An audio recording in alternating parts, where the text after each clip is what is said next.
Hi guys, welcome to my YouTube channel Filmy Hub. तो हम film की शुरुआत में देखते हैं कि एक योद्धा लाइंटेन लेके ब्रिज पे खड़ा होता है। दूसरा योद्धा ब्लैक ड्रेस में दारू पीता हुआ उसके सामने से आ रहा होता है। वह योद्धा उस पे हमला करता है और दूसरा योद्धा उसे अपनी दारू की बोतल फेंक के देता है और वह उसके दो टुकड़े कर देता है। हम देखते हैं वो बहुत गुस्से में होता है। जो ब्लैक ड्रेस में बंदा होता है, ये जो योद्धा है वो बहुत ही तेज योद्धा है और इसका नाम यांग है। यंग दूसरी ओर उछलकर पहुंच जाता है और उसके बार का बहुत अच्छी तरह से डिफेंस करता है। हम देखते हैं यंग उसकी लालटेन के दो टुकड़े कर देता है और एक ही बार में उसे भी घायल कर देता है। हम ये देख के पता लगा पाते हैं कि यांग कितना ताकतवर है। वो एक ही बार में योद्धा को घायल करके गिरा देता है। उसी समय हम देखते हैं कि वह जोर से चीखता है क्योंकि लोग उसे थर्ड मास्टर जैसा समझ रहे होते हैं। असल में उसके साथ में एक बंदा होता है जो कह रहा होता है कि तुम थर्ड मास्टर से लड़ो।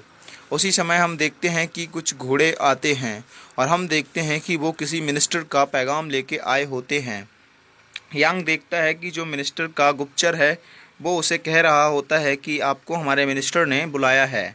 यांग उसके साथ उसके मिनिस्टर के पास जाता है और वहाँ उसकी जो मिनिस्टर है वो कुछ अजीब बातें करती है और यांग पर हमला कर देती है। यांग उसको बहुत अच्छी तरह से संभालता है क्योंकि यांग बहुत ही तेज और तर्रार तलवारबाज है। यांग पर वह सांप से हमला करती है परंतु यांग बच जाता है और उसे अपनी ही गोद में लेकर हरा देता है और यांग उसके बाद उसके कपड़ों को भी काट देता है। हम देखते हैं कि यांग उसकी इज्जत को कम करने के लिए उसके कपड़े काट देता है परंतु वह उसकी इज्जत के साथ कोई भी खिलवाड़ नहीं करता क्योंकि वह काफ़ी अच्छा बंदा है। और हम देखते हैं कि यांग फिर एक नाव पे बैठ के दूर चला जाता है जहां हम देखते हैं कि वह बताता है कि मैं जा रहा हूँ सॉर्ड ऑफ सुप्रीम। वह सॉर्ड ऑफ सुप्रीम जा रहा होता है। हम देखते हैं सॉर्ड ऑफ सुप्रीम के मास्टर उसका वेलकम करते हैं और उसे अंदर ले जाने को कहते हैं और वो सॉर्ड ऑफ सुप्रीम के मास्टर के साथ वार्तालाप करते हुए अंदर जा रहा होता है। फिर हम देखते हैं कि सॉर्ड ऑफ सुप्रीम अपने परिवार के बारे में उसे बता रहे होते हैं। तभी वो बताते हैं कि मेरा छोटा बेटा यानी कि थर्ड मास्टर मारा जा चुका है। यह सुनकर यांग बहुत ही गुस्से में आ जाता है और थर्ड मास्टर की समाधि के दो टुकड़े कर देता है। जब वो थर्ड मास्टर की समाधि के दो टुकड़े करता है तो सभी नाराज़ हो जाते हैं और उस पर अटैक कर देते हैं। यहाँ हम देखते हैं कि यांग एक ही बार में सबकी तलवार के आगे के हिस्से को काट देता है। ये देख के गुरुदेव उसे रोक देते हैं यानी कि मास्टर उसे रोक देते हैं और कहते हैं कि तुम अभी वापस जाओ, बाद में आना, और उसे अपनी सेहत का भी ख्याल रखने को कहते हैं। यहाँ पर हम देखते हैं कि यांग वहाँ से चला जाता है और अपनी तलवार को नदी में फेंक देता है और वह वहाँ से जाते हुए कहता है कि मैं अब लड़ाई नहीं करूँगा। हम यहाँ देखते हैं मिनिस्टर का वफादार योद्धा एक लड़की को मार देता है। असल में मिनिस्टर ने उससे शादी करने को बोला था। यहाँ दूसरे ग्रुप के योद्धा हम इन्हें अभी पहचानते नहीं हैं। ये एक कुल को तबाह कर देते हैं जहाँ वो सारी लूटपाट मचा देते हैं क्योंकि इन्हें एक दूसरों से अपना पश्चाताप ग्रहण करना था। हम यहाँ देखते हैं कि कोई लड़का असल में योद्धा होता है परंतु यहाँ बन के आया होता है और इस पर शराब के भी पैसे नहीं होते हैं तो इसे यहाँ काम पर लगा दिया जाता है। हम यहाँ देखते हैं एक लड़की पानी को करके और उसे दिखाती है कि वह उसने टॉयलेट की है उसमें, परंतु वह टॉयलेट नहीं होता और उससे वो चाय से खाली करवाने को कहती है। यानी कि जो लड़का अभी आया था उसका नाम चाय है और चाय उसे खाली कर देता है। ये देखकर लड़कियां बहुत खुश होती हैं। ये उसे काफ़ी तंग करती हैं। हम एक बार देखते हैं कि यहाँ ये जो ली नाम की लड़की है वो अनेकों व्यक्तियों को, असल में एक कोठा है, यहाँ पर लड़कियाँ दूसरों को खुश करती हैं, आप समझ रहे होंगे। और यहाँ पर हम देखते हैं कि ली को एक बंदा मिल जाता है जिस पे काफ़ी सोने की बीट्स होती हैं और ली उसे एक चाय को देती है। चाय उसे फिर से वापस कर देता है और कहता है मुझे इनकी कोई ज़रूरत नहीं है। ली उन्हें लेकर अपने घर के लिए चुपचाप निकल जाती है और चाय से उस काम को करने के लिए अपने साथ सोने का भी ऑफर करती है परंतु चाय इसके लिए साफ साफ मना कर देता है। हम देखते हैं कि यांग एक पहाड़ पे गया होता है जहाँ एक वृद्ध औषधालय होता है, जहाँ एक वैद्य होते हैं जो अपनी औषधियों को बना रहे होते हैं। वहाँ जाकर यांग उनसे अपनी मेडिकल हिस्ट्री शेयर करता है और वो वैद्य बताते हैं कि तुम काफ़ी अच्छी तरह से स्वस्थ नहीं हो और बताते हैं कि तुम्हारी सेहत बहुत ख़राब चल रही है और ये तुम्हारे ज़्यादा मेहनत और कसरत करने से हुआ है और तुम कुछ दिन के मेहमान हो। यहाँ यांग अपने पैसों को खर्च करना प्रारंभ करता है और एक घोड़ा गाड़ी को 150 टेल में ख़रीद लेता है और यहाँ एक जो कबर वाला होता है उस कबर वाले को भी वो 150 टेल देता है, परंतु वो कहता है कि तुम मुझे एक कबर खोद कर मेरे मरने के बाद उसमें मुझे दफना देता। हम यहाँ देखते हैं कि यंग उस कबर वाले को उसी कब्रिस्तान में कबर खोदकर दफना देता है क्योंकि ये ऐसा उसने बोला था। यहाँ हम कोठे पे देखते हैं तो बदमाश व्यक्ति उस कोठे पर उपद्रव मचा देते हैं और पैसा देने से मना करते हैं। यहाँ चा उनके आगे आ जाता है और वो चा को छुरी से दागते हैं, परंतु वह हिलता तक नहीं और हम यहाँ देखते हैं चा की ये हालत का जिम्मेदार वो लोग होते हैं। उसके बाद चा काफ़ी ठीक हो चुका होता है और यहाँ उसकी देखभाल ली कर रही होती है। वहीं उनकी जो इंचार्ज होती है कोटे की वो आ जाती है और ली से कहती है कि इसका ठीक से ख्याल रखना। ली यह सुनकर काफ़ी खुश होती है और उसका अच्छे से ख्याल रखती है।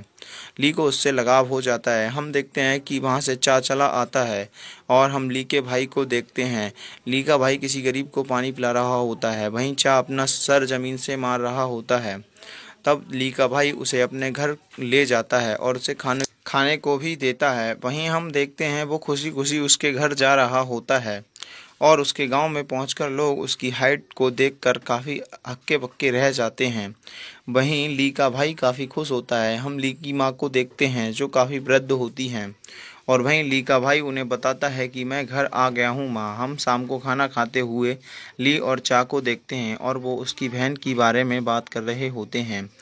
चा को ली का भाई बताता है कि उसकी बहन एक अमीर व्यक्ति के घर काम करती है और वो महीने में केवल 2 एक ही बार घर आती है। वहीं हम देखते हैं चा भी उनके साथ गंदगी साफ करने का काम करने लगता है और हम कोठे में देखते हैं एक लड़की को एक बहुत ही हरामजादा व्यक्ति होता है वो उसे बहुत पिटाई लगाता है। वहाँ ली को भेज दिया जाता है।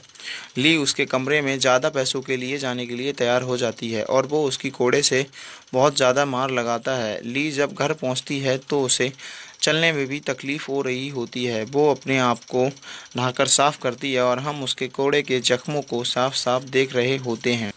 तभी ली नहाकर बाहर आती है और तब तक सुबह हो जाती है। हम उसके बाद उन्हें सबको खाना खाते हुए देखते हैं। ली वहाँ चिकन लाई होती है और उसकी माँ सबको चिकन बांट रही होती है और कह रही होती है कि मेरी बेटी बाहर काम करती है और हमें खाना भी लेके आती है।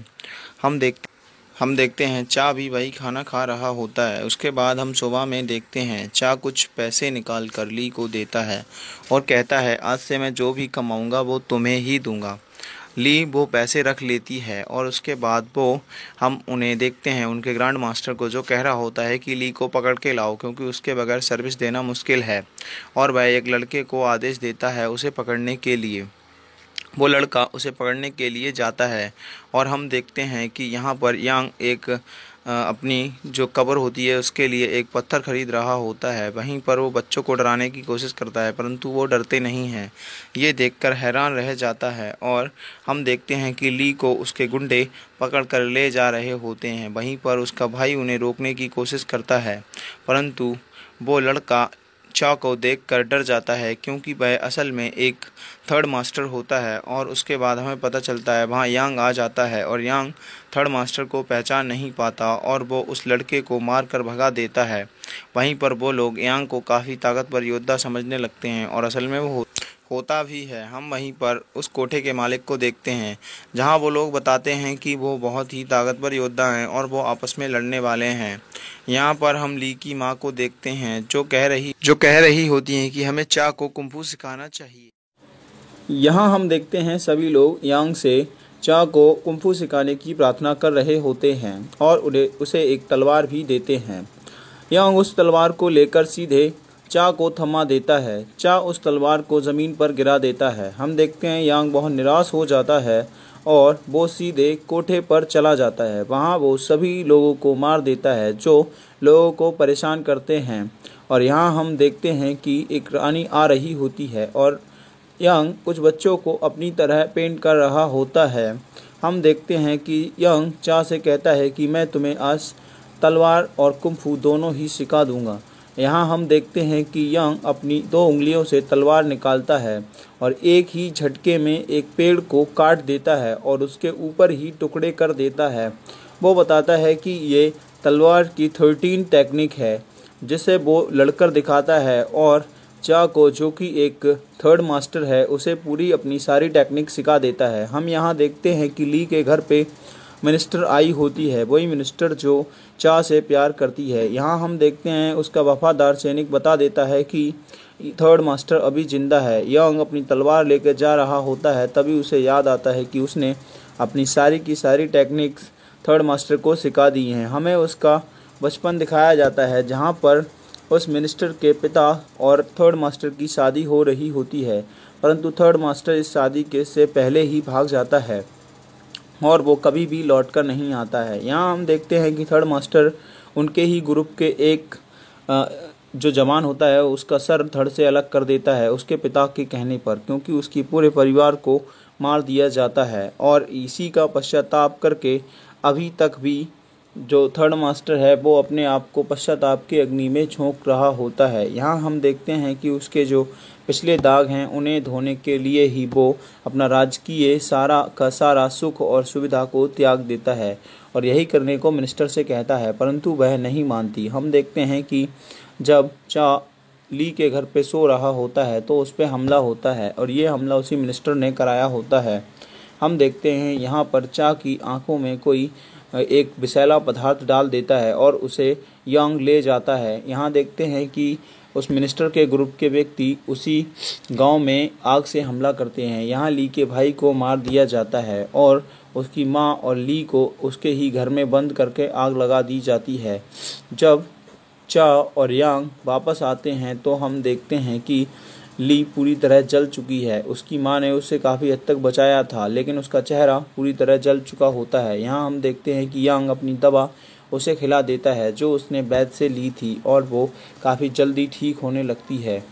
हम यहाँ देखते हैं ली एक बिस्तर पर लेटी होती है और उसी समय चा यानी कि जो थर्ड मास्टर है वो अपने घर पे जाने की सोचता है। यहाँ हम देखते हैं कि उसके सुप्रीम ऑफ स्वाड यानी कि उसके पिता पर हमला हुआ होता है और वहाँ वो लोग उनके पिता पर भारी पड़ रहे होते हैं। उनके काफ़ी सैनिक मारे भी जाते हैं क्योंकि उनके हथियार जहरीले होते हैं। जो दूसरा ग्रुप उन पे हमला करता है वो उसी मिनिस्टर का ग्रुप होता है और हम देखते हैं सुप्रीम ऑफ स्वाड के काफ़ी सैनिक मारे गए होते हैं। यहाँ हम देखते हैं कि वो चारों तरफ से घिर जाते हैं। सुप्रीम ऑफ स्वाड के पास कोई भी ऑप्शन नहीं बचता जिससे कि वो यहाँ से बाहर जा पाएँ। तभी हम देखते हैं मिनिस्टर का वफादार अपना मुखौटा उतारता है और हमें पता चलता है कि ये सारी की सारी चाल उसी मिनिस्टर की थी। तभी हम देखते हैं कि मास्टर एक खुफिया दरवाज़ा खोलते हैं और उसमें जाने को होते हैं। तभी यहाँ पर यांग उसमें तलवार लगा देता है और कहता है कि इसमें जाने के बाद तुम वापस नहीं आओगे। उसी के बाद यहाँ पर थर्ड मास्टर आ जाता है जो कि चा है। चा यानी कि चा जिसे हम कहते हैं वो थर्ड मास्टर है।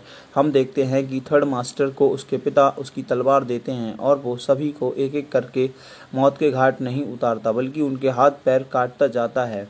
और हम देखते हैं जल्दी ही थर्ड मास्टर पूरे के पूरे युद्ध को समाप्त करने वाला होता है। वहीं पर उसका सेनापति मिनिस्टर का हमला कर देता है, लेकिन चा उसे भी हरा देता है यानी कि थर्ड मास्टर उसे भी हरा देता है। और हम देखते हैं मूवी यहीं पर समाप्त हो जाती है। प्लीज़ चैनल को सब्सक्राइब करें। यदि एक्सप्लेनेशन पसंद आई हो तो वीडियो को लाइक करें। Thank you.